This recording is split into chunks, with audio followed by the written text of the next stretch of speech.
everyone to JV's IS. This is me Shashwat, and today we'll continue to the second chapter of the class 9th economy NCERT, that is people as resource. First chapter, story of Palampur. Palampur की story के through we got to understand how the economy is working.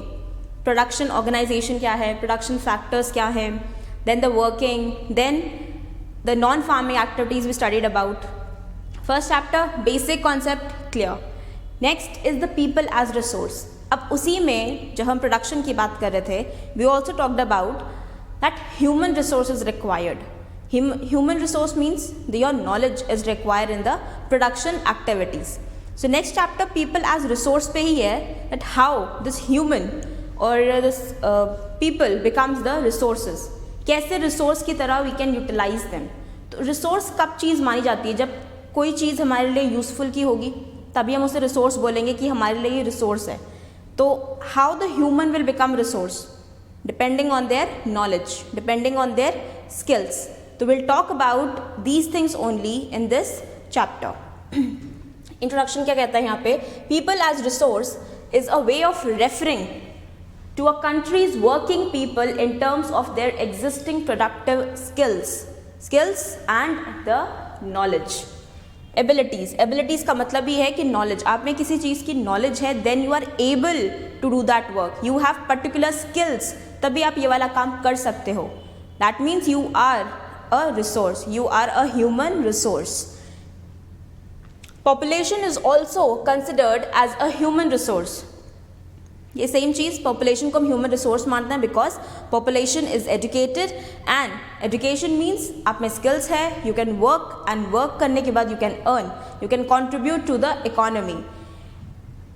Now the existing human resource is further developed by the becoming more educated and healthy. Health is also important. आप educated हो fine, but अगर आपकी health आपका साथ नहीं दे रही है, if you are not healthy, you are unhealthy, you not able to work properly, आपका फिजिकल बॉडी ही वर्क नहीं कर पा रही है, then your knowledge is a waste. वो नॉलेज एकदम वेस्ट हो जाएगी उस टाइम पीरियड के लिए. You will not be able to work properly. So along with the education another most important factor is health. So these two will contribute in making of the human resource. It is called as human capital formation. बिना इनके human capital word आना मतलब money, कि human के through आप capital form कैसे कर पा रहे हो. If it's not healthy, human is not healthy, it will not work properly और उससे कोई पैसा नहीं आने वाला.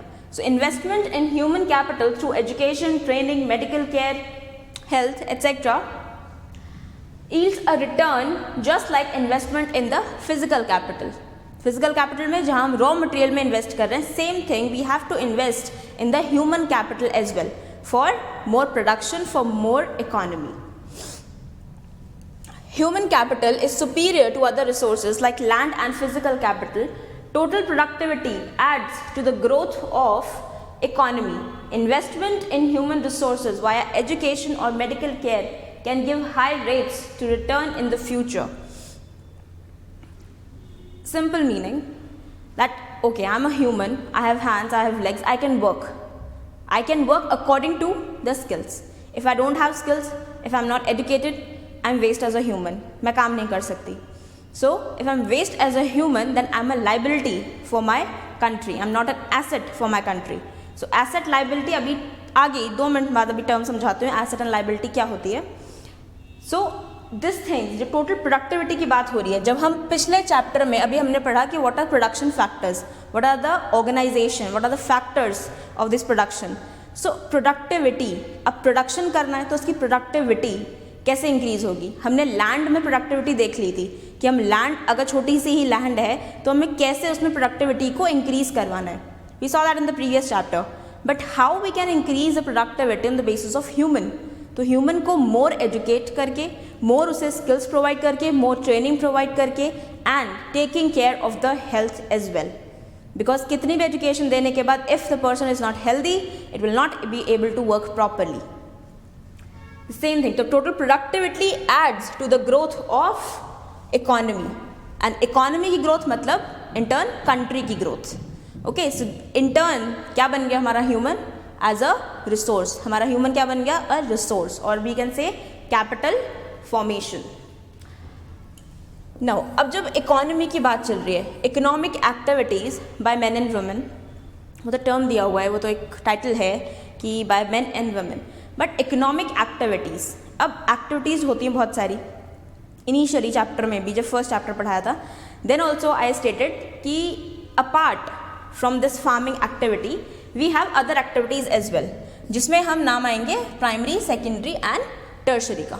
तो प्राइमरी वी हैव, जहाँ हम बहुत बेसिक लेवल पे काम कर रहे हैं, जहाँ पे हमारी फार्मिंग है, एग्रीकल्चर है. Then we come to the secondary, जहाँ पे हम बेसिकली क्या करते हैं? मैन्युफैक्चर करते हैं. सेकेंडरी एक्टिविटी जहाँ पे कुछ भी मैन्युफैक्चर हो रहा है, मैन्युफैक्चरिंग प्रोसेस हो रहा है, इंडस्ट्रीज हैं, फैक्ट्रीज हैं, that will be your secondary activity. Then the next sector is tertiary, जहाँ पे you will be seeing the services.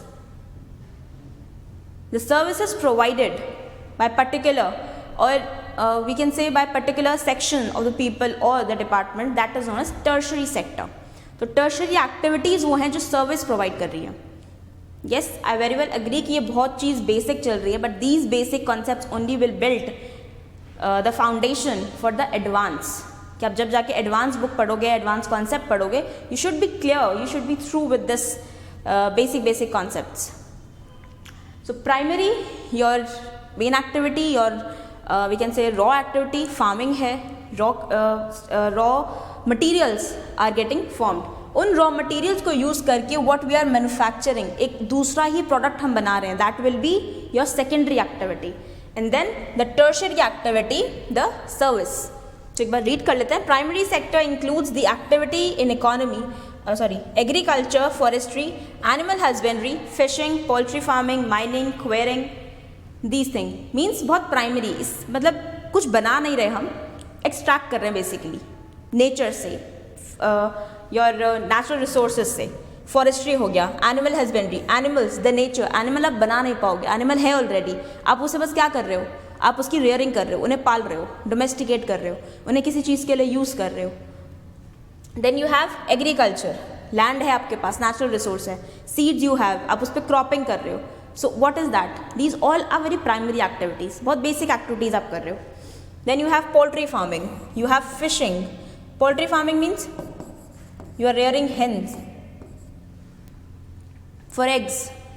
Then mining and quarrying, आप मिनरल्स एक्सट्रैक्ट कर रहे हो. तो क्या कर रहे हो? बहुत बेसिक एक्टिविटी, कुछ बना नहीं रहे, कुछ नया नहीं बना रहे यहाँ से. ठीक है, you are just growing. Nature को यूज़ करके आप उसके रॉ मटेरियल्स को we can say we are creating here. Secondary activity में क्या होगा? जब सेकेंडरी सेक्टर पे हम जाते हैं, या इंडस्ट्रीज जो होती हैं, जो प्राइमरी एक्टिविटीज़ की we can say primary activities से हमें जो मिला है, जो प्रोडक्ट हमें मिला है प्राइमरी एक्टिविटीज़ के through, we will be using those as the raw materials, and raw materials then will be processed in the industries, that we can say कि हम मैन्युफैक्चर कर रहे हैं कुछ और उन रॉ मटेरियल को यूज़ करके. फॉर एग्जाम्पल कॉटन, एग्रीकल्चर में या फार्मिंग में वी कैन सी कि हम कॉटन को ग्रो कर लिया, that was the primary activity farming. But cotton से अब अगर मैं मैन्युफैक्चर करके कॉटन फाइबर्स बना के फाइबर से आगे मैं क्लॉथ प्रोड्यूस कर रही हूँ, that is your secondary activity. ठीक है, you use the raw material, और ये रॉ मटीरियल कहाँ से आया था? प्राइमरी एक्टिविटी से. This was the raw material जो प्राइमरी एक्टिविटीज से हमें मिला था. Then secondary sector includes manufacturing. Simple लिख दिया बस एक वर्ड, मैन्युफैक्चरिंग. अब कुछ भी मैन्युफैक्चर करो, that is the secondary activity. Then comes the tertiary activities. Tertiary sector includes trade, transport, communication, banking, education, health, tourism. All kind of services you can include in the tertiary sector. ये भी क्या है? Trade है, service कर रहे हो, you are trading. अब यहाँ की चीज़ वहाँ ट्रांसपोर्ट कर रहे हो, इंपोर्ट कर रहे हो, एक्सपोर्ट कर रहे हो, you are giving a service. किसके थ्रू करोगे? जो प्रोडक्ट्स हैं, जो हमें सेकेंडरी एक्टिविटीज़ के थ्रू जो हमें प्रोडक्ट्स मिले हैं, आप उनका ट्रेड कर रहे हो थ्रू सर्विसेज. तो दैट इज टर्शरी सेक्टर. तो ये देखते जाओ, these sectors are interlinked. Primary से जो मिला, सेकेंडरी में जाके हमने उसे मैन्युफैक्चर कर दिया. इसकी मैन्युफैक्चरिंग के बाद अब हमारे पास कोई गुड्स आ गया, फाइनल गुड्स वी हैव. तो उन गुड्स को हम क्या करेंगे? Will provide the services for those goods. उन्हें ट्रांसपोर्ट करना है या कहीं और जाके उन्हें कैसे किसी भी तरीके से कम्युनिकेट करना है, ट्रांसपोर्ट करना है, ट्रेड करना है उनका, एनी काइंड ऑफ सर्विस, तो that service will be included in the tertiary sector.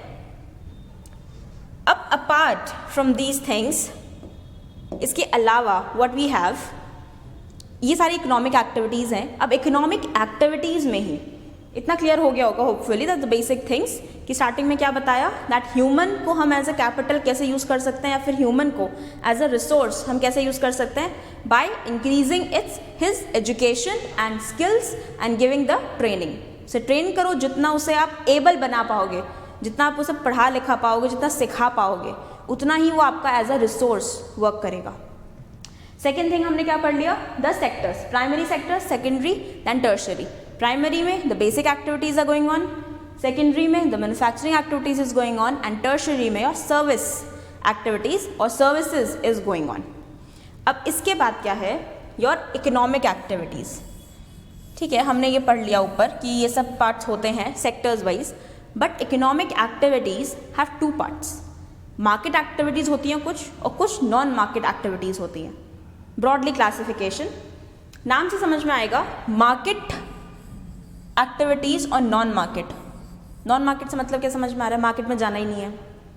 Market में नहीं जाना मतलब हमें इस वी कैन से ट्रेड से हमें मतलब नहीं है कि हम किसी चीज़ को खरीदने के लिए पैसा देंगे, या हम मतलब किसी भी चीज़ के लिए आदान प्रदान जो होता है पैसे का, वो नहीं है कोई, तो वो नॉन मार्केट एक्टिविटी है. और मार्केट एक्टिविटी में क्या है, we are doing it on purpose for market only. Market का मतलब ही यही है कि हमें पैसे से मतलब है. अगर हमारे पास कोई गुड्स है और हमें वो बेचना है, तो I want money in that, in return for that thing. मुझे मनी चाहिए, दैट इज़, वो मेरी एक्टिविटी जो है वो क्या है, वो मार्केट ओरिएंटेड है, वो मार्केट एक्टिविटी है मेरी, because the money is involve in it. मुझे रिटर्न में क्या मिलेगा, उसके थ्रू मनी मिलेगा, पैसा मिलेगा.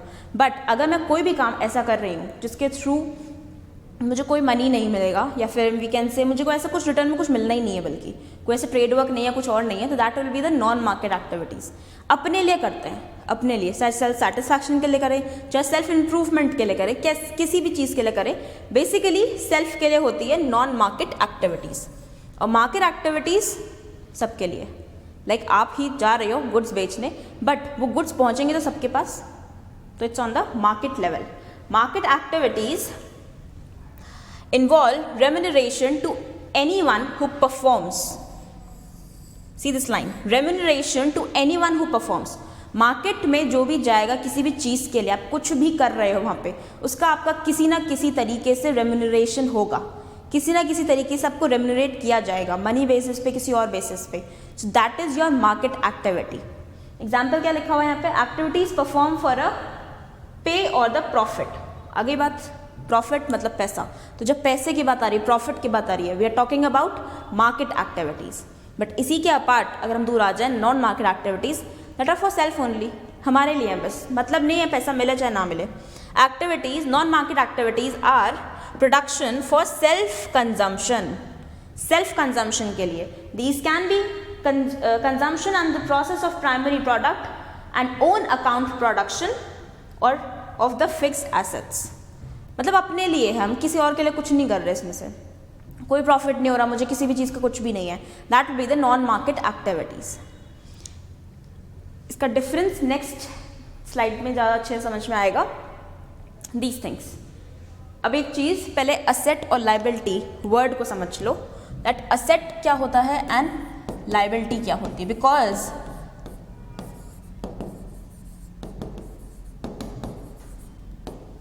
asset word and liability. asset कोई ऐसी चीज़ जो लाइक जिसमें आप अगर इन्वेस्ट करते हो, कुछ साल बाद उससे आपको हायर रिटर्न ही मिलेगा, that is your asset. Like अभी आपने किसी चीज़ में इन्वेस्ट किया, लेट्स से 100 रुपीज़ किसी चीज़ में इन्वेस्ट किए. कोई एग्जांपल ले लो, आपने कोई चीज़ खरीद ली, कोई गैजेट खरीद लिया, लाइक 10,000 रुपीज़ का, आपने एक और फ़ोन ले लिया, 50,000 का ले लिया फ़ोन. अब फ़ोन का क्या होगा, फ़ोन की वैल्यू अभी क्या थी, 50,000, आपने ले लिया फ़ोन. अब कुछ साल बाद ही छोड़ो, 1 मिनट बाद ही, वो फ़ोन लेने के बाद, अब क्योंकि आपने वो फ़ोन बाय कर लिया, अब अगर आप उसे रीसेल करने जाओगे, वो 50,000 में नहीं बिकेगा, उसकी वैल्यू क्या हो गई, कम हो गई, तो वो हमारे लिए क्या है, असेट नहीं है। That is not the asset, that is the liability, जिसमें हम पैसा लगा रहे हैं लेकिन वो हमारा सिर्फ उस प्रेजेंट टाइम का पैसा लगा है, उससे हमारे बाद में जो उस चीज़ की वैल्यू है वो घट जाती है, वो इंक्रीज़ नहीं होने वाली। लेकिन अगर वही मैं ये जो 50,000 मैंने का फ़ोन लिया था, अगर मैं 50,000 कहीं किसी गोल्ड में इन्वेस्ट करती या किसी लैंड में इन्वेस्ट करती या कहीं भी इन्वेस्ट करती, ठीक है, इन्वेस्टमेंट, या मैं उससे सपोज़ यूपीएससी एस्पिरेंट्स हो तुम, तो मैंने कोई कोर्स खरीद लिया, मैंने कोई कोर्स ले लिया, उससे क्या मिलेगी मुझसे, उसे एजुकेशन मिलेगी। एजुकेशन मिलेगी तो एजुकेशन से I will be handling many other things. हो सकता है apart from UPSC course also कोई भी कोर्स हमने कर लिया, क्या मिला, हमें स्किल इंप्रूव हुई है, हमारा सेल्फ इम्प्रूवमेंट हुआ है। सेल्फ इम्प्रूवमेंट आपके आगे करियर के लिए बेनिफिट है, आपके जॉब लाइफ के लिए बेनिफिट है। तो जॉब लाइफ के लिए बेनिफिट मतलब जो आपकी एजुकेशन में जितना आपने 50,000 इन्वेस्ट किया था, जो लगाया था, वो आपको बाद में रिटर्न बहुत हाई पे कर रहा है। So that thing is your asset. तो असेट जब हम बोलते हैं कि ह्यूमन कैपिटल, जो ह्यूमन रिसोर्स हैं, आप एक असेट बनो। असेट बनने का मतलब क्या है, जितना आप पे इन्वेस्ट किया जा रहा है, जितना आप पे पैसा लगाया जा रहा है, आपकी पढ़ाई पे लगाया जा रहा है, कहीं भी आपको कुछ भी दिया जा रहा है, after years you should be returning more, lot more than जितना अभी आप पे इन्वेस्ट किया जा रहा है। Then you will be the asset for your family and for your country. But अगर आप पे जितना इन्वेस्ट किया उसके बाद आपने कुछ ऐसा रिटर्न नहीं दिया, सो ये जस्ट लाइक अ लाइबिलिटी, आपकी वैल्यू घटती जा रही है दिन ब दिन, इंक्रीज नहीं हो रही। असेट में दिन ब दिन जो वैल्यू होती है that increases, so that is asset and the liability. तो human resource, you should, human resource का मतलब ये क्या है कि हम असेट बना रहे हैं ह्यूमन को, we are not making it a liability.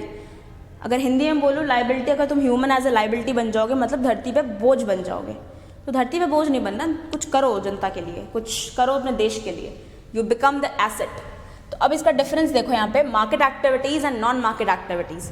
Basic समझा दिए। नॉन मार्केट एक्टिविटीज़ किसके लिए होती है, पर्सनल के लिए, पर्सनल कंजम्पशन के लिए, मुझे खुद के लिए करना है, मुझे खुद की सेटिस्फैक्शन के लिए, कुछ मेरा उसमें प्रॉफिट नहीं है, पे नहीं है, so they are not done for the pay और the profit, but market activities in return will be done for the pay. ये डिफरेंस में समझा देती है। एग्जाम्पल ले लेते हैं, एक ही है चीज़, टीचिंग, जैसे मैं यहाँ पढ़ा रही हूँ, so that is the market activity. मैं यहाँ पढ़ा रही हूँ, मुझे क्या मिलेगा रिटर्न में, पैसे मिलेंगे, so that is the market activity. I am doing it for money, I am doing it for profit. But यही अगर मैं घर में अपने छोटे भाई बहनों को, या जो घर में मम्मियाँ होती हैं वो अपने बच्चों को अगर पढ़ा रही हैं, दैट इज़ उन्हें कुछ पैसा नहीं मिल रहा उसका। सो दैट टीचिंग, दोनों ही क्या है, दोनों ही प्रोफेशन क्या है, टीचिंग। दोनों ही एग्जाम्पल्स में क्या हो रही है, टीचिंग हो रही है, ठीक है। The thing is, the procedure is teaching only, पढ़ाया जा रहा है। तो पढ़ाने में एक जगह पढ़ा रहे हो आपको पैसे मिल रहे हैं, दूसरी जगह आप जाके पढ़ा रहे हो आपको नहीं मिल रहे हैं। तो यही एक ही एग्जाम्पल से you will get to know कि एक मार्केट एक्टिविटी है, एक नॉन मार्केट एक्टिविटी है। और ऐसी बहुत सारी हैं जो मैं जैसे हम फार्मिंग में भी पढ़ते हैं, आपने शायद उसमें ज्योग्राफी में पढ़ा होगा, सब्सिस्टेंस फार्मिंग होती है, कमर्शियल फार्मिंग होती है।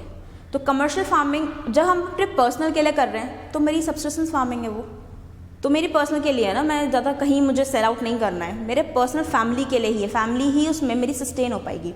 लेकिन कमर्शियल अगर मैं कर रही हूँ तो कमर्शियल में क्या है, मेरा मेन एम क्या है, मुझे जितना प्रोड्यूस है ना वो सब सेल आउट करना है। So that makes a difference, market activity, non market activity. तो same thing is here, see here, यहाँ पे भी लिखा हुआ है subsistence farming, then processing of primary product, और टीचिंग हर चिल्ड्रन, ठीक है। लेकिन अगर यही टीचर स्कूल में जाके टीच करेगी then it will become a market activity. Teacher teachers in a school, man works in a bank, workers in industries और फैक्ट्रीज। सिंपल बेसिक एग्जाम्पल, एक ही चीज़ याद रखनी है, मार्केट मतलब हमें पैसे से मतलब है, हमें प्रॉफिट से मतलब है। नॉन मार्केट सेल्फ कंजम्पशन के लिए, सेल्फ सेटिस्फैक्शन के लिए, कुछ पैसा नहीं मिलने वाला, कोई प्रॉफिट नहीं है मेरा उसमें, right. So this was the basic market and non market activities. अब जब हम बात कर रहे हैं पीपल एज अ रिसोर्स और ह्यूमन एज अ रिसोर्स की, हमें ह्यूमन एज अ रिसोर्स, हमें उसे एसेट बनाना है। तो एसेट हम कैसे बनाएंगे, through education, through skills, through more training, through advance training, technological training हम उन्हें देंगे, with increasing time, with changing time we know कि टेक्नोलॉजी बहुत ज़्यादा इंक्रीज़ हो रही है. तो अगर हम टेक्नोलॉजी की अवेयरनेस या टेक्नोलॉजी की ट्रेनिंग अगर हम नहीं देते हैं, अगर अभी में in this time, in this period of this corona and everything, अगर अभी हम वेल वर्स्ड नहीं होते टेक्नोलॉजी से, तो this online classes would not happen. So ये क्या है, एक तरह का स्किल्स है, स्किल डेवलपमेंट है. तो स्किल्स डेवलप हुई हैं, that's why we are able to do things. And हमारा कोई काम रुका नहीं है. बट अगर काम रुक जाए बिकॉज कि आप में एक कोई पर्टिकुलर स्किल नहीं है, then you are not asset. You have to increase that, you have to improve more yourself, you have to more work on your skills. ठीक है. तो क्वालिटी जो यहाँ पे बात हो रही है, क्वालिटी ऑफ पॉपुलेशन, दो पॉपुलेशन है, population A, population B. Population B moves with the time, like कि ठीक है टाइम चेंज हुआ है, टेक्नोलॉजीज बहुत सारी आ रही है, we should learn more and more skills. तो इसने तो बहुत स्किल्स सीख ली, बट ए वॉज लाइक नहीं, we don't need any skills, हमें स्किल लर्न करके क्या करना, we are happy with our these things only. तो व्हाट विल हैपन, अभी कभी टाइम आएगा तो this is investing more on the skills. तो इसकी, इस पॉपुलेशन की क्वालिटी क्या है, हाई क्वालिटी है. Quality of population is high because they are more educated, they are having more skills rather than A. The quality of population depends on the on the quality of education, quality of skills and along with the health.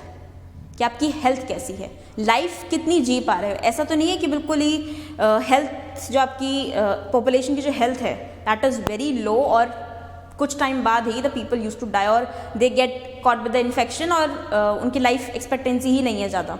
So again that is not a quality of population. Population में quality होने का मतलब क्या है, that you can survive, you have this immune system developed, you are healthy from inside. So this depends on the literacy rate, कितना पढ़ना लिखना आता है, education is well, and the health of a person indicated by the life expectancy and the skill formation acquired by the people of the country. तो सब चीज़ होनी चाहिए. ऐसा नहीं कि बस एक चीज़ को बहुत हाई कर दिया, सिर्फ एजुकेशन पे ही आप ध्यान दे रहे हो, हेल्थ पे ध्यान ही नहीं है. हेल्थ पे ध्यान नहीं है मतलब लाइफ एक्सपेक्टेंसी उस पॉपुलेशन की कम है. तो लाइफ एक्सपेक्टेंसी कम है अगर, तो वो काम कम करेगी और कम काम करेगी तो कम प्रॉफिट होगा. That's the only thing. तो यहाँ पे क्या है, interlinkage of everything. Skill formation होना चाहिए, एजुकेशन होना चाहिए, but not on the cost of health.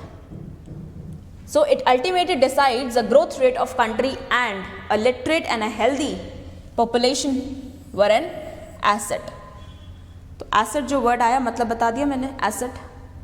अगर आप एक एसेट हो मतलब क्या है, आपकी हर दिन आपकी वैल्यू इंक्रीज हो रही है, आपकी वैल्यू डिक्रीज नहीं हो रही है. But if you are not investing on the good things, अगर आप लग्जरी अटेन कर रहे हो, तो लग्जरी क्या होती है, यूजुअली लाइबिलिटीज़ होती हैं, उनकी वैल्यू डिक्रीज हो जाती है. With time the value decreases. So those are the assets and liabilities. अब पहला हमारा क्या है, education. This is again a asset. अगर हम एजुकेशन पे इन्वेस्ट करते हैं rather than investing on some kind of luxury items, so we are actually investing on a asset. ये एसेट है हमारे लिए, it will be giving us more return बजाय उस हमारे 50,000 के फ़ोन के. ठीक है. तो education contributes to the growth of society and enhances the national income, cultural richness and increases the efficiency of governance. You need education at each step. ऐसा नहीं सिर्फ एक सेक्टर को एजुकेशन चाहिए, बाकी सेक्टर्स को नहीं चाहिए. They are born educated, no one is born educated. You have to gain the education, you have to gain the education with time. उस टाइम पे इट्स नॉट लाइक कि बस पढ़ना लिखना सीख लिया and you are having this kind of की thinking कि विद टाइम हमें प्रोग्रेस नहीं करना. विद टाइम हमें ये अब प्रेजेंट टाइम की अगर रिक्वायरमेंट एक पर्टिकुलर स्किल्स की है and you are not attaining that skill, तो again you are not investing in the asset, you are not getting educated. आपकी पढ़ाई लिखाई सब बर्बाद है. तो ऐसे बर्बाद नहीं करना है कुछ भी. You should be educated enough. Efficiency of governance will also be increased. Literacy is needed for citizens to perform their duties and enjoy their rights properly. अगर उन्हें पता ही नहीं है, अगर वो लिटरेट नहीं है तो मतलब वो अवेयर नहीं हो पाएंगे. आप उन्हें कितना भी कोशिश कर लो, आप आप एक एक जने को जाके अवेयर नहीं कर सकते. You can create a mass awareness, but एक एक इंडिविजुअल लेवल पे you can not, humanly possible नहीं है. तो उसके लिए क्या ज़रूरी है कि आप एक एक बंदे को बस लिटरेट कर दो. और आप जब यहाँ पे मास होर्डिंग लगाओगे किसी के भी थ्रू, कुछ भी आप बताना चाह रहे हो, each and every single person जो भी इस रास्ते से निकलेगा वो उस होर्डिंग को पढ़ेगा. मीन्स पढ़ सकता है ना वो, तो समझ में आएगा क्या मैसेज आप देना चाहते हो. अब एक एक को पर्सनली जाके मैसेज नहीं दे पाओगे, समझाना पड़ेगा बिठा के. That's not possible. तो लिटरेट करना लेकिन पॉसिबल है. कैसे पॉसिबल है? गवर्नमेंट ने उसके लिए क्या किया? सर्व शिक्षा अभियान, which was introduced in the year 2010, provides elementary education to all children at the age group of 6 to 14 years. To 6 to 14 years. अब 6 to 14 years की एज में मतलब कंपलसरी एजुकेशन, एलिमेंट्री एजुकेशन ये आपको प्रोवाइड करनी है यहाँ पे. तो एजुकेशन इस टाइम तक these will get this much educated कि हाँ वो अवेयरनेस का at least they can be more aware. ठीक है. अगर बाद में आप स्किल्स भी प्रोवाइड करवाते हो, कुछ स्किल्स सिखाना चाहते हो, so they will be able to gain that skills, they will be understanding the things. To encourage the attendance. अब पहले क्या होता था, एनकरेज क्यों करना पड़ा अटेंडेंस को यहाँ पे? मतलब कि बच्चों को बुलाना, हमने चला दिया कैंपेन, बट अब बच्चे आ नहीं रहे, तो उन्हें बुलाने के लिए क्या करते थे? They use to give the mid day meal scheme introduce करी थी. बट हुआ क्या था एक्चुअली, करनी क्यों पड़ी थी? लाइक अर्लियर टाइम्स में, अर्बन में तो ठीक है, इतनी होता है कि हाँ ठीक है पढ़ा लिखा होना चाहिए, बट रूरल एरियाज़ में क्या होता है, फैमिलीज स्टिल थिंक कि क्या करोगे इतना पढ़ के, यहाँ पे काम करो, इतना पैसा लगाने के लिए हमारे पास है नहीं कि आपको हम पढ़ा लिखा पाएँ. और अगर 2 बच्चे या 3 बच्चे हैं तो उसमें भी ये सोचेंगे कि 2-3 बच्चे हैं, सबको तो हम पढ़ा नहीं सकते, तो जो एल्डर वन है तो वो घर के काम करेगा, जो छोटा है कोई तो उसे हम पढ़ने भेज देंगे. बट अगर लड़की है तो फिर नहीं भेजते थे, बिकॉज लड़की को अल्टीमेटली क्या बोलते हैं कि शादी करके जाना है, तो why you have to study. So this kind of thinking use to prevail in the rural societies. तो स्पेशली रूरल सोसाइटीज़ के लिए क्या किया था कि they use to give like mid day meals, कि अगर आप यहाँ पे आते भी हो तो एक समय का खाना आपके बच्चे को हम अपनी तरफ से देंगे. आप अल्टीमेटली उनसे काम करवा रहे हो, खेत में काम करवा रहे हो, कहीं भी लेबर वर्क करवा रहे हो, तो क्यों करवा रहे हो? ताकि आपके पास पैसा आए और एक वक्त का खाना आए. आप बच्चे को पढ़ने भेजो, we will provide the food. तो इससे क्या होगा? Okay, few families were agreed कि ठीक है चलो एटलीस्ट वो पढ़ लिख भी जाएगा, प्लस हमें उसके खाने, एक वक्त के खाने की टेंशन नहीं लेनी पड़ेगी, सोचना नहीं पड़ेगा कि अभी इसके लिए हम खाना कहाँ से लाएं. तो दैट वाज द थिंग. तो इसीलिए ये मिड डे जो मील स्कीम थी ये इंट्रोड्यूस करी गई थी, ताकि ये सर्व शिक्षा अभियान एटलीस्ट ये चल सके. तो ये इंटरलिंकेज समझ में आ रहा है, इससे हमें सोसाइटी भी समझ में आ रही है. और ऑलरेडी हम सोसाइटी में, जोग्राफी में या उन सब में हम पढ़ते हुए आते ही हैं इन सब चीज़ों को. तो दिस इज़ द थिंग कि इस तरीके से इकोनॉमी, अब तुम्हें ह्यूमन को कैपिटल बनाना है तो गवर्नमेंट विल थिंक कि हमें कैसे बनाना है. अगर we are giving and people are taking it तो फाइन, बट अगर नहीं ले रहे हैं and you know that it is required for this people to take this scheme and to avail this scheme, the benefit of this scheme, तो आप उन्हें कुछ और भी दोगे साथ में. तो एक क्या था, ये लालच था एक और मिड डे मील का. So education, any how the education should be provided. तो एजुकेशन के लिए अवेयरनेस करी गई, ऐसे ऐसे स्कीम्स चलाई गए, तो जाके फिर एजुकेशन, अब जाके क्या है कि एजुकेशन इज़ मोस्ट नेसेसरी, कि आपको एटलीस्ट एजुकेट होना होगा. अब गांव में भी ये चीज़ चलती है कि नहीं, पढ़ लिख तो लो बच्चे कम से कम, बाकी चीज़ बाद में देखी जाएगी. तो एटलीस्ट पढ़ लिख जाओगे तो यू विल बिकम, पढ़ाई में लगा हुआ है पैसा कभी वेस्ट नहीं जाता. सो वाई वी से this, because that is the investment in the asset, not in the liability. तो क्या बन रहे हो एक्चुअली में इससे, human capital is increasing, human is becoming a resource. Okay, ये इकोनॉमी में बात का है थोड़ा सा प्लान कि 5 ईयर प्लान का डिफरेंट फोकस होते थे.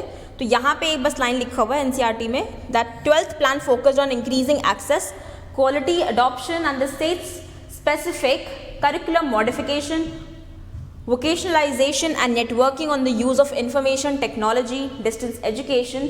बेसिकली टोटल लगा मैं इसका क्रक्स निकालूं तो इसका क्या था कि आपको ह्यूमन कैपिटल कैसे इंक्रीज करनी है, को ह्यूमन एज अ रिसोर्स कैसे फॉर्म करना है. तो will be investing more on the education, more on their skills, जिससे उन्हें जॉब मिले. ओके, तो ये जो वोकेशनलाइजेशन है, करिकुलम मॉडिफिकेशन, कि किस तरीके की उन्हें एजुकेशन हमें प्रोवाइड करनी है. डिस्टेंस एजुकेशन, जो दूर से नहीं आ पाते तो उन्हें डिस्टेंटली आप कैसे एजुकेट कर पाओगे, तो all these were the main focus और there was the features of the 12th plan. क्यों थे? बिकॉज एजुकेशन के इन्वेस्टमेंट, एजुकेशन के थ्रू ही आप ह्यूमन को एज अ रिसोर्स बना सकते हो। Then we have health. बिना हेल्थ के कुछ नहीं है।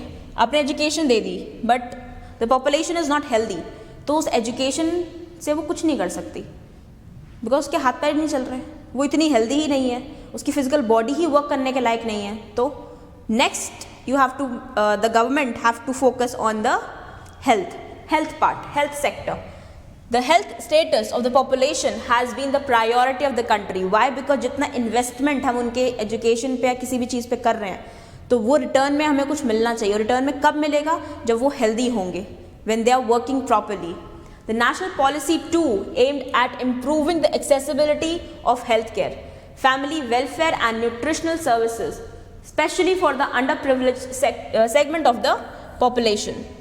India over the last 5 decades has developed its manpower required in the primary, secondary and tertiary sector. कैसे increase कर पाओगे इन सबको? प्राइमरी सेक्टर में एक्टिविटीज़ होंगी, सेकेंडरी में, टर्शरी में कैसे इंक्रीज होंगी? If you are healthy, then you can increase. Otherwise, you cannot. The population is weak, population is not healthy, population cannot work. Population से काम करवाना है, जितनी skills आपने provide करी हैं, उसका benefit लेना है, then you have to work on their health as well. उनकी health का भी ध्यान रखना होगा। So health के लिए क्या किया? रूरल, स्पेशली रूरल में अवेयरनेस बहुत ज़रूरी है। यहाँ पे आप शहरों में बोलोगे, they'll straight away run to a doctor. तो वहाँ पे, यहाँ पे हैं भी क्लिनिक्स हैं, डेवलपमेंट है हेल्थ केयर सेंटर्स का, बट रूरल में नहीं है। एंड रूरल में what people usually do, they ignore their health very often. बाद में फिर वो निकल के आता है कि कोई बड़ी ही बीमारी हो गई। तो यहाँ पे awareness campaigns is very much important and बच्चों का checkup is very much important, कि बचपन से ही पहले टेस्ट कर लिया जाए with height, with weight, what is their status.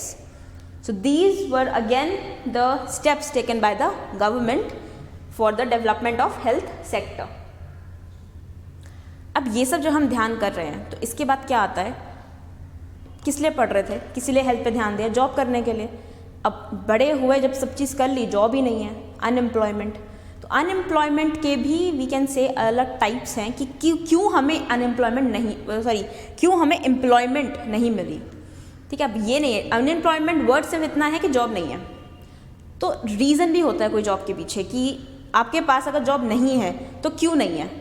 Few example, जैसे अब मैं बोलूँ, मैं काम नहीं कर रही अभी एंड आई एम अनएम्प्लॉयड, तो कोई मुझसे पूछेगा क्यों काम नहीं कर रहे, तो मेरे पास क्या क्या रीज़न हो सकते हैं। फर्स्ट, अभी मेरा मन नहीं है, लाइक मैं अपनी ही मर्जी से नहीं कर रही काम, तो I am unemployed but by my choice, तो वो अनएम्प्लॉयमेंट रेट में काउंट नहीं होगा, मैं कर ही नहीं रही काम। सेकेंड, जो स्किल्स मेरे पास हैं वो रिक्वायर्ड ही नहीं हुई मार्केट में, तो मुझे मेरे स्टेटस के अकॉर्डिंग जॉब प्रोफाइल नहीं मिल रही है, that's why I am unemployed. Third reason क्या दे सकते हैं? इस सीज़न में मेरा काम नहीं है, नेक्स्ट सीज़न में आई कैन वर्क, बिकॉज तब डिमांड होगी वर्क की, तब मेरी स्किल्स की डिमांड भी होगी। तो अगेन, तो मेरे बहुत सारे रीजंस निकल के आ रहे हैं कि मैं प्रेजेंट टाइम पे अनएम्प्लॉयड क्यों हूँ। तो unemployment in rural and urban areas दोनों में डिफरेंट होती है। If you go through the nature of unemployment differs in rural and urban areas. In rural areas, unemployment was seasonal and disguised. इसमें भी डिस्कस करते हैं अभी कि सीजनल और डिस्गाइज का मतलब क्या है। देन बहुत सारी टाइप ऑफ अनएम्प्लॉयमेंट है, इसमें तो फिर भी बेसिक दे रखी है, एडवांस में तो और ही हम वी कैन से कि we have many types of unemployment. So unemployments को हम स्टडी करते हैं। Then we have unemployment was in urban areas में क्या था? अनएम्प्लॉयमेंट वाज एजुकेटेड अनएम्प्लॉयमेंट, कि पढ़े लिखे हैं फिर भी जॉब नहीं मिल रही है, तो वो कहाँ होता है? अर्बन एरियाज़ में। क्यों होता है उसका भी रीज़न है, नेक्स्ट लाइन में रीज़न लिखा है, देखो इधर। सीजनल अनएम्प्लॉयमेंट पहले देख लेते हैं, नाम से समझ में आ रहा है कुछ सीजन से रिलेटेड है, कुछ सीजन से रिलेटेड है। तो सीजन्स मतलब मेरा पर्टिकुलर सीजन में काम नहीं है बट नेक्स्ट सीजन में बहुत काम आएगा, तो अभी इस सीजन के लिए I am not working, I am unemployed, but next season में I am definitely employed, I know that. तो वो क्या है? Seasonal unemployment occurred when people were not able to find jobs during a few particular months of the year. तो few particular months of the year में उन्हें पता है कि इस टाइम पर हमारे पास जॉब मिलेगी ही नहीं, जो हमारा मेन कोर काम है वो इस सीज़न का ही नहीं है और दूसरी जॉब ढूंढने जाएंगे तो उसके लिए स्किल्स नहीं है, तो पर्टिकुलर टाइम पीरियड के लिए they are unemployed, so that is seasonal unemployment. Next if we come disguised unemployment, people appeared to be employed. Disguised होती है, पीपल क्या होते हैं, they appear to be employed, लगता है कि काम कर रहे हैं बट एक्चुअली में दे आर अनएम्प्लॉयड. अब बेकार में ये काम 2 जनों का है बस, अब मैं इसमें 4 बंदे लगा दूँ तो 4 मुझे दिख रहा है कि मैंने 4 जनों को एम्प्लॉयमेंट दे रखी है बट ये काम कितने जने का है, सिर्फ 2 जनों का काम है, तो बाकी 2 दिख रहे हैं अनएम्प्लॉयड, सॉरी एम्प्लॉयड दिख रहे हैं बट है क्या वो एक्चुअली में अनएम्प्लॉयड, क्योंकि काम ही नहीं, उनका रिक्वायरमेंट ही नहीं है यहाँ पे, कितना ही मिलेगा उन्हें उस शेयर में से. सो that is the disguised unemployment. ये यूजुअली देखोगे डिस्गाइज्ड वाला फार्मिंग में, कि एक स्मॉल पीस ऑफ लैंड में फार्मर्स जो काम करते हैं, स्मॉल फार्मर्स, तो पूरी फैमिली ही काम कर रही होती है और रिक्वायर्ड नहीं होती पूरी फैमिली का काम. अब 2 या 3 बंदे भी जाएंगे घर में से तो भी वो काम हो जाएगा, लेकिन लगे होते हैं 5 बंदे.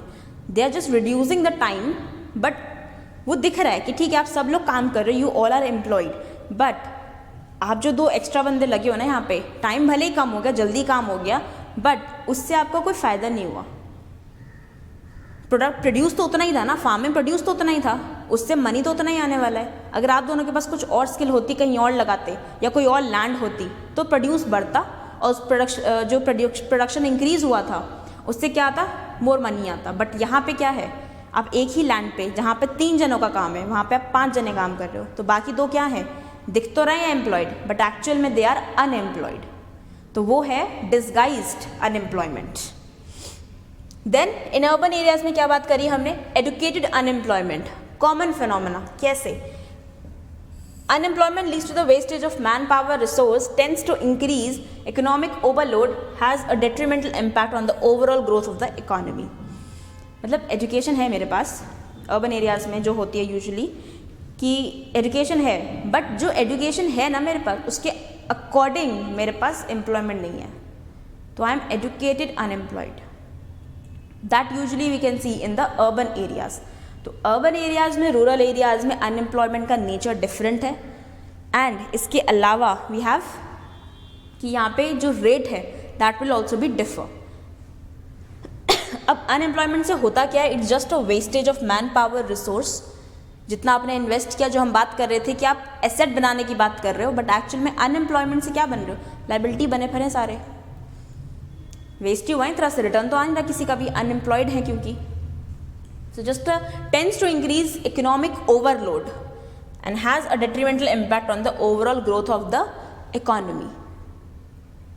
In the primary sector, employment structure is characterized by the self-employment.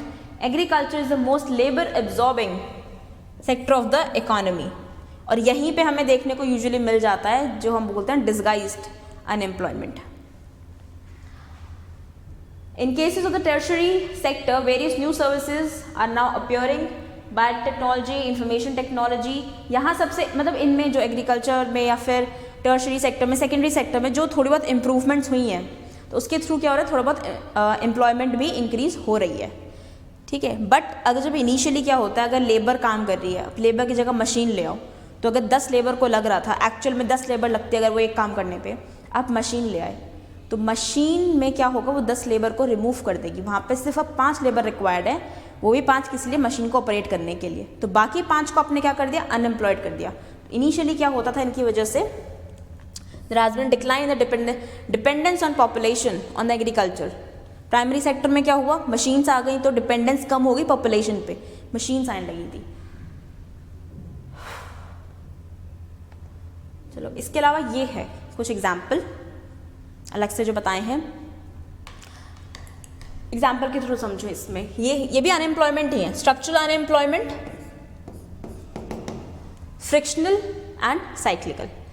अब यहाँ पे एग्जाम्पल देखो, एक स्टोरी फॉर्मेट दे रखा है, स्टोरी के थ्रू समझो. यहाँ पे क्या है, Stacy worked at a cafe but got laid off because the Keurig coffee maker came out which customers can make coffee at home. Where am I going to work now. Cafe में काम करती है, but cafe में इसका काम क्या था, coffee बनाने का, बट अब क्या आ गया, कॉफ़ी मेकर आ गया, एक कॉफ़ी मेकर एक आ गया. तो जो कस्टमर्स थे अब उन्हें कॉफ़ी बनाने वाला कोई नहीं चाहिए, वो खुद ही कॉफ़ी बना लेंगे.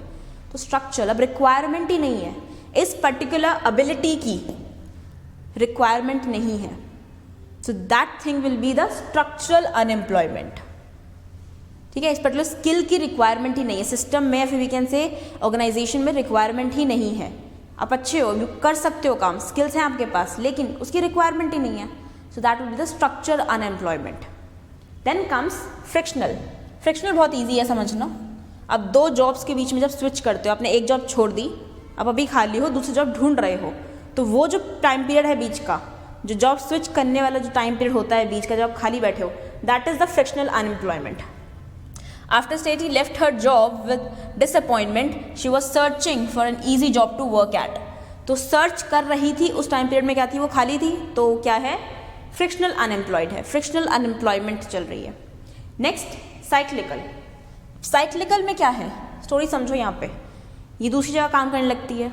अब यहाँ पे क्या है, because of the recession at the clothing store Stacy got laid off again.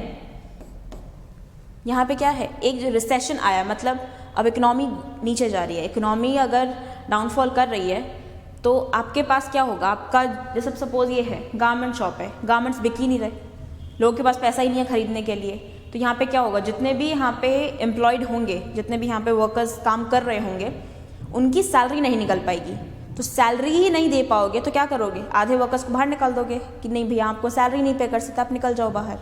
तो अगेन इसकी वजह से, जब रिसेशन की वजह से अनएम्प्लॉयमेंट हुआ, मतलब आप काम कर रहे थे अच्छा खासा, आपके पास स्किल्स भी थी, सब कुछ था, बट इकोनॉमी डाउनफॉल देखने लगी, तो मेरी सैलरी जो पे करनी थी मेरे बॉस को, उसके पास उतना पैसा ही नहीं है पे करने के लिए, बिकॉज कि जो काम है वो स्लो डाउन हो गया। और काम क्यों स्लो हुआ, because of the recession in the economy. तो उसकी वजह से जो अनएम्प्लॉयमेंट आई है, that is known as cyclical unemployment. Clear? So this was the another chapter of the class 9th economy NCERT, जो बहुत बेसिक था, बट बेसिक में ही हमें काफ़ी बेसिक टर्म्स का मतलब समझा दिया। तो आगे हमें जब पढ़ना होता है तो वो थोड़ा यहाँ से जब समझ में आता है, स्टोरी के फॉर्मेट में समझ में आ गया, एग्जाम्पल के थ्रू समझ में आ गया, तो next we can understand the advance concepts very easily. अब this is the only approach for my NCERT batches. अब ये वाला तो वीकेंड बैच है, weekend batch for working professional specially and under graduate students, जिनके पास टाइम नहीं होता है, यूजुअली टाइम नहीं दे पाते, they have only Saturday and Sunday, so they can join this batch. It will start from 8th January and the regular batch जो NCERT का अभी भी चल रहा है, that the next batch, fresh batch will start from 11th January, और इसकी timing रहती है usually 10 AM in the morning. And this weekend batch की टाइमिंग रहेगी 11 AM। वीकेंड बैच में क्लासेस थोड़ी लंबी रहा करेंगी, बिकॉज वीकेंड में आपको थोड़ा एक्स्ट्रा ही पढ़ना पड़ेगा, सिर्फ संडे क्लास लगेगी। And here in the regular batches Monday to Friday will be classes of 2 hours 10 to 12।